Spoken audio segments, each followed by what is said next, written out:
नमस्कार दोस्तों।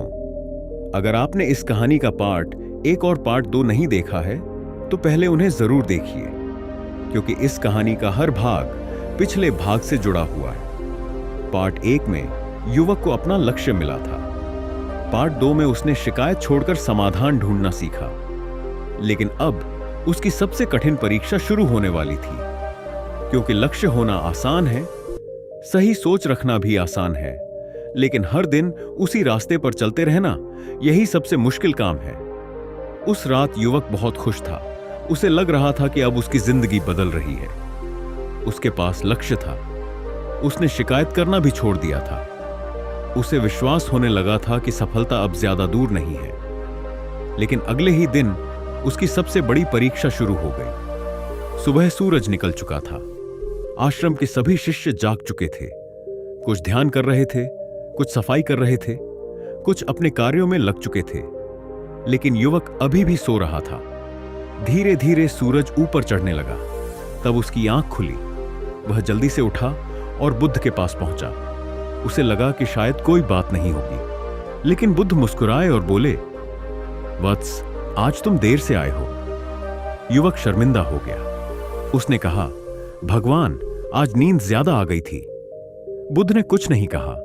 उन्होंने युवक को अपने साथ चलने के लिए कहा। दोनों जंगल की ओर चल पड़े। कुछ दूर जाने के बाद उन्हें एक किसान दिखाई दिया। वह सुबह से खेत में काम कर रहा था। तेज धूप थी, पसीना बह रहा था, लेकिन वह लगातार काम कर रहा था।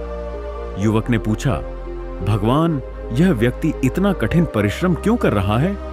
बुद्ध बोले, क्योंकि उसे पता है कि यदि वह आज काम नहीं करेगा तो कल फसल नहीं मिलेगी।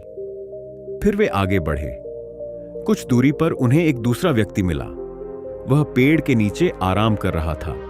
वह बार बार कह रहा था, मैं कल से मेहनत शुरू करूंगा, मैं कल से बदल जाऊंगा, मैं कल से अनुशासित बन जाऊंगा। बुद्ध मुस्कुराए। उन्होंने युवक से पूछा, बताओ, इन दोनों में कौन सफल होगा? युवक तुरंत बोला, पहला किसान, क्योंकि वह आज काम कर रहा है। बुद्ध बोले, और यही अनुशासन है। जो काम करना जरूरी है उसे सही समय पर करना, चाहे मन करे या ना करे। युवक चुप हो गया। उसे अपनी ही आदतें याद आने लगी। वह भी अक्सर सोचता था, कल से मेहनत करूंगा, कल से पढ़ाई करूंगा, कल से जल्दी उठूंगा, कल से बदल जाऊंगा। लेकिन वह कल कभी नहीं आता था। बुद्ध उसकी आंखों में देख रहे थे। उन्होंने कहा, वत्स, सफलता का सबसे बड़ा दुश्मन आलस्य नहीं है, सबसे बड़ा दुश्मन है बार बार टालना। फिर बुद्ध ने एक कहानी सुनाई। एक बार एक राजा ने 2 योद्धाओं को बुलाया। दोनों को समान तलवार दी गई, समान प्रशिक्षण दिया गया, समान अवसर दिए गए। लेकिन कुछ वर्षों बाद एक योद्धा महान बन गया और दूसरा साधारण रह गया। लोगों ने पूछा, ऐसा क्यों हुआ? राजा ने उत्तर दिया, पहला योद्धा रोज अभ्यास करता था, दूसरा योद्धा केवल तब अभ्यास करता था जब उसका मन करता था। यही अंतर था। युवक अब समझने लगा था, सफलता किसी एक बड़े काम का परिणाम नहीं होती, ये छोटे छोटे अनुशासित कार्यों का परिणाम होती है। उस दिन बुद्ध ने युवक को एक कार्य दिया। उन्होंने कहा, आज से अगले 24 घंटे तक तुम हर काम समय पर करोगे, चाहे मन करे या ना करे। शुरुआत में युवक को यह आसान लगा, लेकिन कुछ ही घंटों में उसे कठिनाई होने लगी। जब ध्यान करने का समय आया, उसका मन नहीं था। जब काम करने का समय आया, वह आराम करना चाहता था। जब जल्दी सोने का समय आया, वह जागना चाहता था। लेकिन हर बार उसे बुद्ध की बात याद आई और वह खुद से कहता, मन का नहीं, लक्ष्य का अनुसरण करो। धीरे धीरे दिन समाप्त हुआ। रात को वह बुद्ध के पास पहुंचा। उसके चेहरे पर थकान थी, लेकिन आंखों में आत्मविश्वास था। उसने कहा, भगवान, आज मुझे समझ आया कि अनुशासन कठिन है। बुद्ध मुस्कुराए, इसीलिए यह इतना मूल्यवान है। फिर उन्होंने कहा, प्रेरणा तुम्हें शुरुआत करवा सकती है, लेकिन केवल अनुशासन ही तुम्हें मंजिल तक पहुंचा सकता है।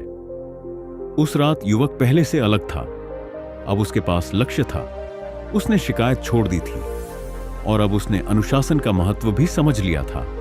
लेकिन गौतम बुद्ध जानते थे कि अभी एक और परीक्षा बाकी थी, एक ऐसी परीक्षा जिसमें सबसे शक्तिशाली लोग भी हार जाते हैं। क्योंकि अब युवक का सामना होने वाला था अपने डर से, और यही होगा डे 4 का रहस्य।